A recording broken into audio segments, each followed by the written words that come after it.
This is the news in brief from the United Nations. Afghanistan's economy is imploding, with all but 3% of households expected to fall below the poverty line in coming months, the UN said on Thursday. To help ordinary Afghans, the UN Development Programme has announced the launch of a People's Economy Fund to provide desperately needed access to cash. The fund will tap into donations frozen since the Taliban takeover in August.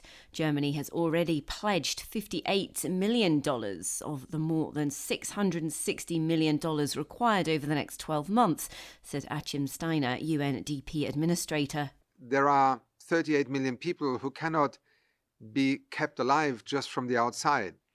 We have to step in, we have to stabilize a people's economy, and in addition to saving lives in the immediate, we also have to save livelihoods, because otherwise we will confront indeed a scenario through this winter and into next year where millions and millions of Afghans are simply unable to stay on their land, in their homes, in their villages, and survive. New data analysed by the WHO has revealed that between 80,000 and 180,000 healthcare workers could have died from COVID-19 between January last year and May 2021.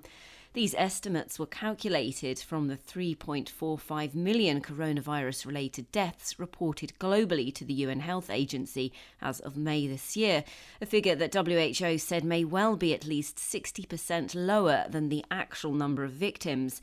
The development comes as the UN Health Agency warned that the pandemic will go on a year longer than it needs to because poorer countries have not received the vaccines they should have. Barely 1 in 20 people in Africa have been vaccinated, compared with around 4 in 10 globally.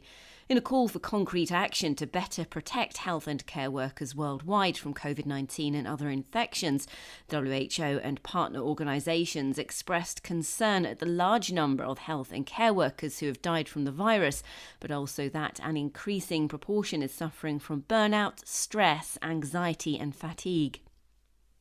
The UN has announced sweeping initiatives to strengthen the gathering of data which is needed for accurate weather and climate forecasting to protect vulnerable communities around the globe.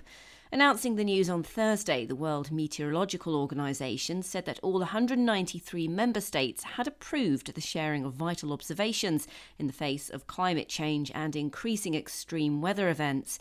The agency has unveiled 3 new protocols to boost information sharing, which will help to fill data gaps in some regions and at the same time try to meet huge demand for weather and climate data products and services.